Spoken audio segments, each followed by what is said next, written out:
about hyperbolas.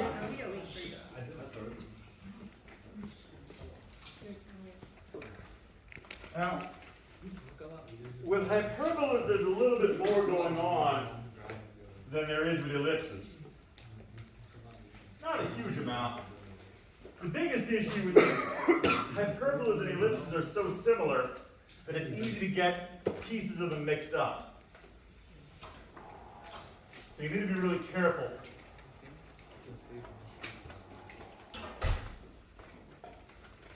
This is the equation of a hyperbola. You can see it's almost exactly the same as the equation of an ellipse. The only difference being x squared and y squared now have different signs. Whereas with an ellipse, they have the same sign. Now, maybe natural to wonder, well, what if it were y squared minus x squared instead of x squared minus y squared? That's also a hyperbola, but it changes the orientation. A hyperbola does not have a major or a minor axis. What it does have is a transverse axis.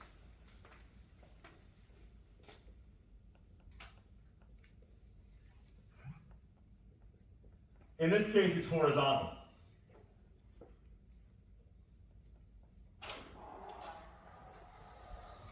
If it had been y squared minus x squared instead, the transverse axis would be vertical.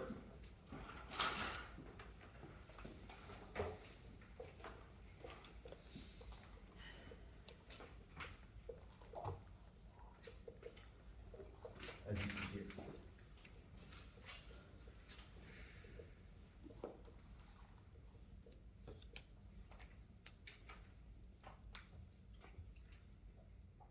Now, hyperbola do have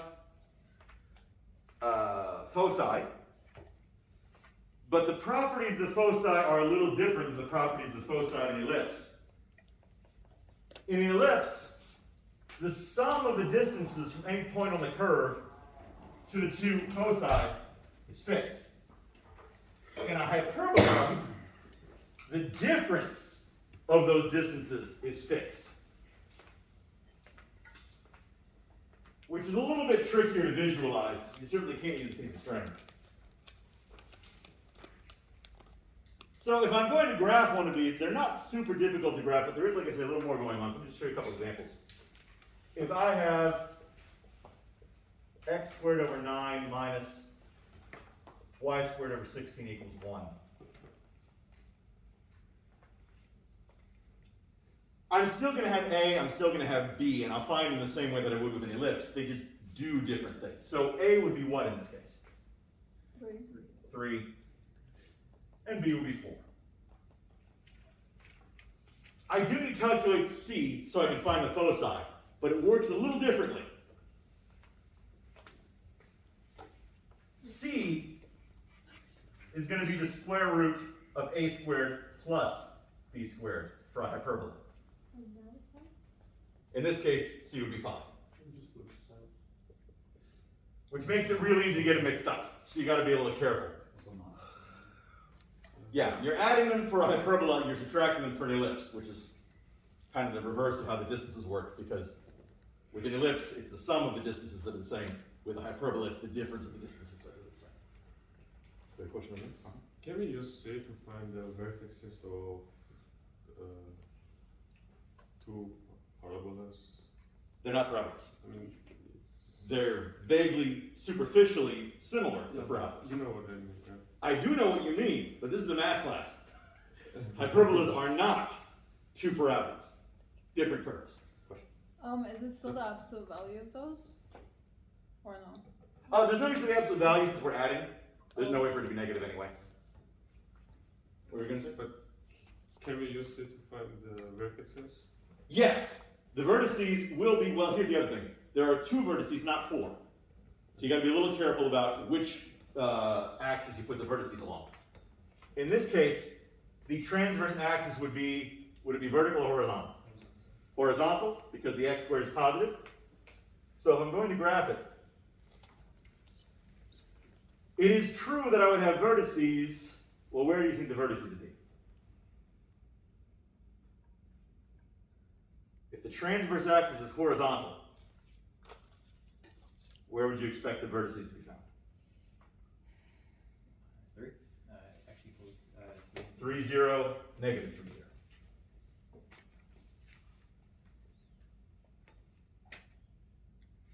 And yes, we do in fact have vertices at those points. That's correct.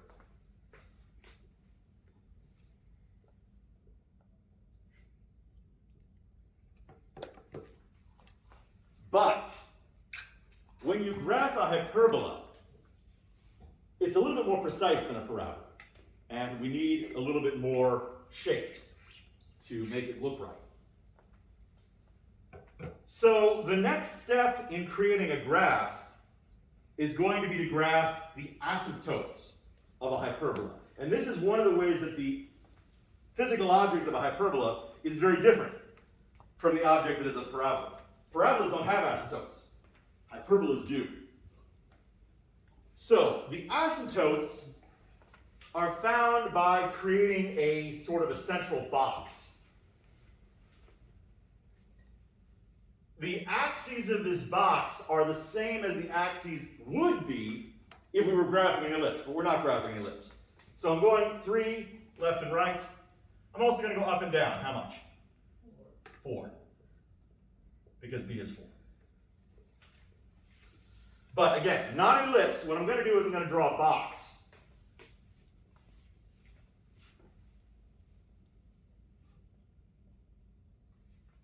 Like so.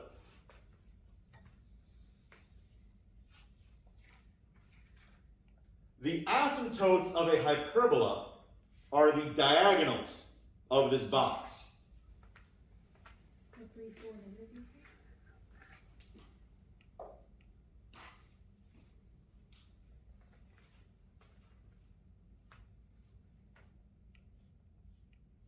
The equations of those lines are y equals 4/3 x and y equals negative 4/3 x respectively.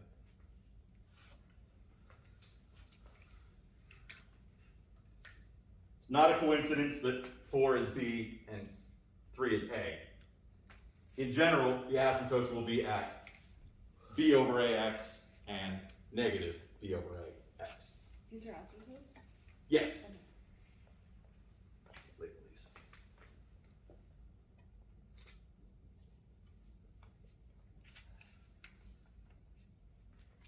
So the asymptotes are always B over A. Yes. Now, getting attached to B and A is a little risky. Basically, it's the y coordinate in the numerator and the x coordinate in the denominator. Because that's how slope works, rise over run. I'm saying that because I also show an example where the transverse axis is vertical, and then it will be A over B, but it will still be the y coordinate in the numerator and the x coordinate in the denominator. But I'll look at it in a moment. So, the curve, it is going to pass through these vertices, but it will also be bounded by the asymptotes. Something like that.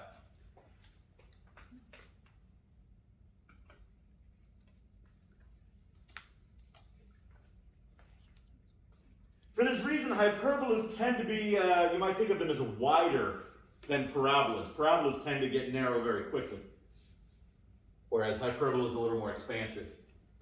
But fundamentally, the issue is that hyperbolas are bounded by asymptotes and parabolas are not.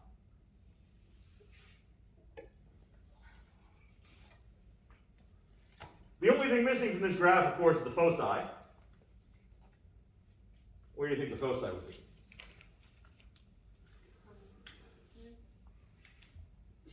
I mean, yeah, they're further out, but I would kind of think of it as being interior to each arc. Negative 6 and 6? Where do you get 6 from? Adding 3 to it? Yeah. Oh. 5, negative 5.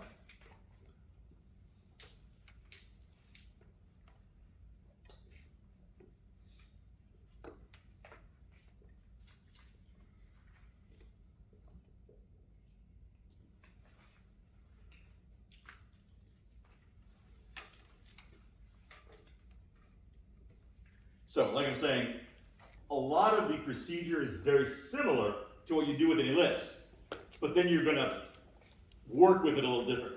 The pieces are kind of the same pieces, except for one or two changes, but you do different things with the pieces. So, be very cautious when you're practicing graphing your hyperbolas to make sure that you are not following the exact same procedures that you would with an ellipse. The biggest issue is forgetting when you're adding and when you're subtracting when you're finding C. That's easy to mix up. So it's addition for hyperbolas, it's subtraction for ellipses. Question? I know you already answered this, but if you could just remind me, how do you know if C is supposed to be an X or a Y value, if the foci is on X or Y? They'll always be along the transverse axis. Transverse axis, okay. So the same line as the vertices. And then for ellipses, it's the major? Right. It's on the major? Okay, Right. I just wanted to make a connection. Mhm, Thank you. mhm. Yeah, that's another thing about hyperbolas that's a little different from ellipses. With hyperbolas, the transverse axis doesn't need to go with the bigger number. It goes with the positive term.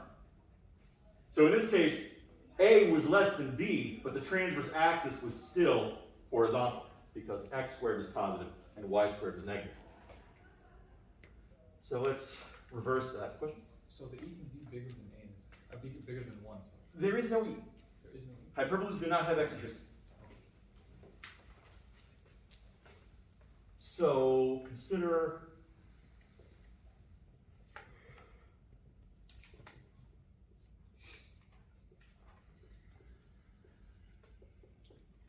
this hyperbole.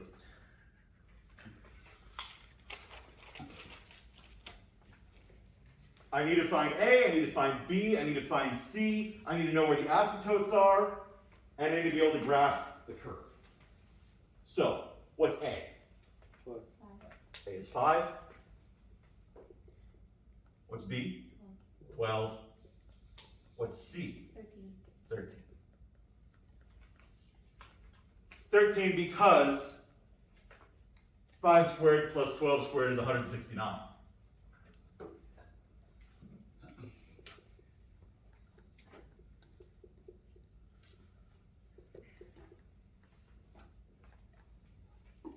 Of course, with a hyperbola, it follows that C will be larger than A or B. Whereas with an ellipse, C is going to be smaller than whichever one of those is bigger. So, before I graph, the next thing I want to state is the asymptotes.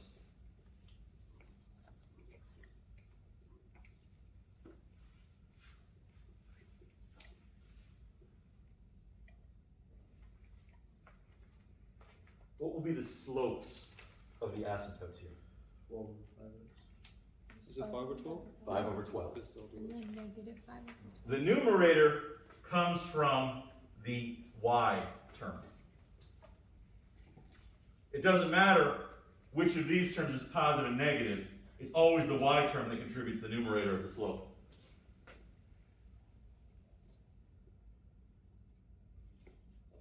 If this is on a vertical transverse axis, why isn't it x equals 5 over 12y? Well, you could call it x equals 12 over 5y, I see. but we don't typically graph that way, so it would be a little confusing. So now that I've got all these pieces, I should be able to graph it.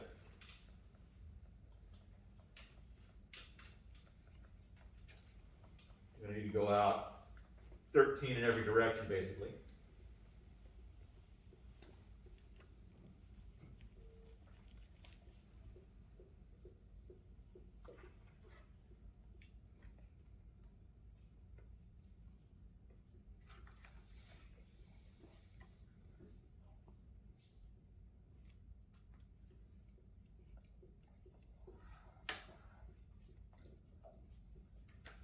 Those of you who habitually use graph paper will find that convenient here, of course. But the transverse axis, again, is vertical. So where are the vertices?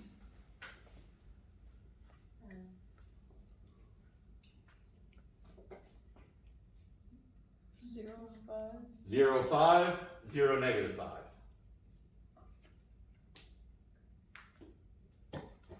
Those are our vertices.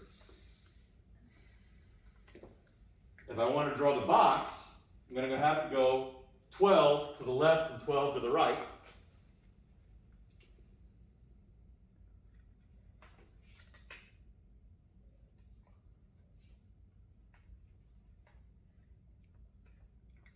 It's a big graph, so it's probably going to be a little wobbly. But something like that. Obviously, I messed up my scale, where the right side is noticeably smaller than the left side. But the asymptotes will slide through the diagonals.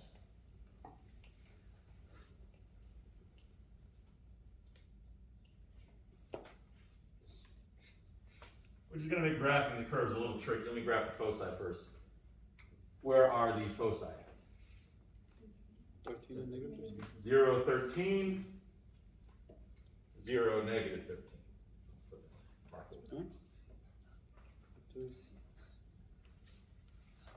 We're going to have really shallow curves because to follow the asymptotes, it's looking a little bit like that.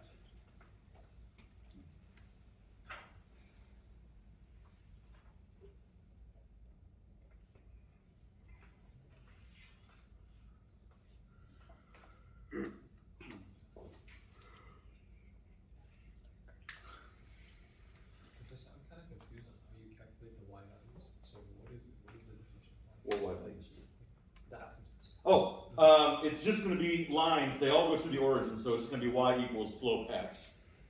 And the slope is always the y coordinate over the x coordinate. So in this case, the y coordinate was the 5, and the x coordinate was the 12. So 5 twelfths, 5 twelfths. So y over. Yeah, rise over run. When we found the series 13, how did we show it on the graph? That's the foci. And that's the max limit that it reaches? No, it's not immediately obvious how that impacts the curve.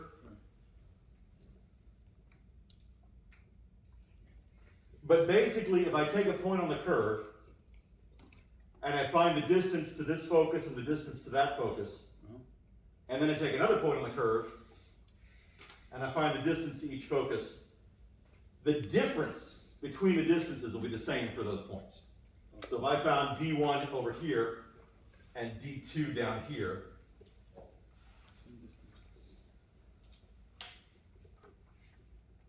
and from here I found D1 and D2,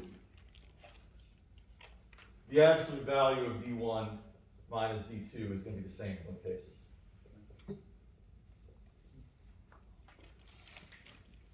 Does the focus here have that similar deflection property to the focus in a parabola where like if you... There is a deflection property, it's a little weird. Basically, if something collides or intersects with an arc of the curve at an angle pointed towards one focus, it will be deflected at an angle that will point toward the other focus. Oh, it's an ellipse as well. A little bit like how an ellipse would work.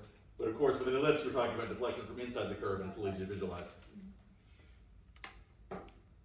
So what's the focus here? Huh? What's the coordinate of the focus? Oh, this is 0, 13. And this is 0, negative 13. It's just C. But the focus is oriented along the transverse axis. Now, the textbook may ask you to state the length of the transverse axis. The length that they're talking about is the distance between the two vertices. So in this case, the length of the transverse axis would be 10 from vertex to vertex.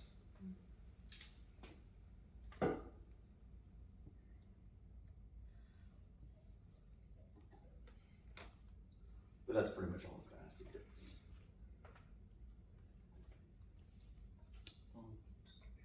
I know you just explained it earlier, but can you please repeat it again? Why is it on the y-axis and not the x-axis? Because the y term was positive. Here the x term was positive, and so the transverse axis is horizontal. Can I think as if y is in the front?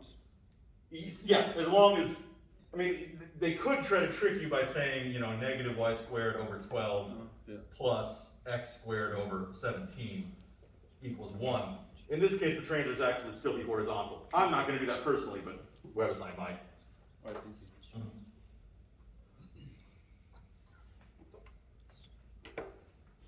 All right. Other questions?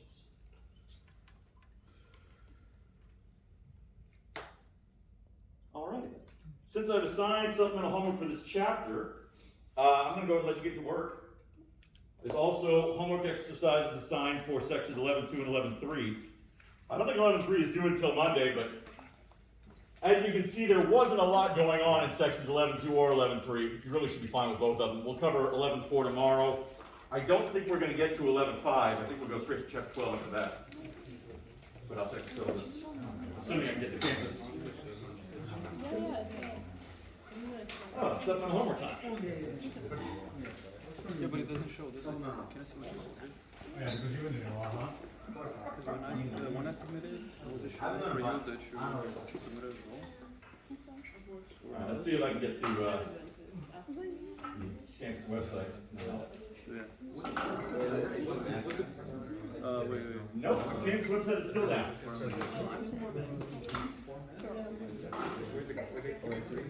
See? Can you open the thing previous unit? I would love to, but unfortunately, the campus website is down. The web is not used. Yeah, that Yeah, sure. Did you put our name? Didn't put our name. It doesn't matter. Oh, you want me to assign them to When I the new section? Yeah, that's what I'll do that. I'll assign all of them. Oh.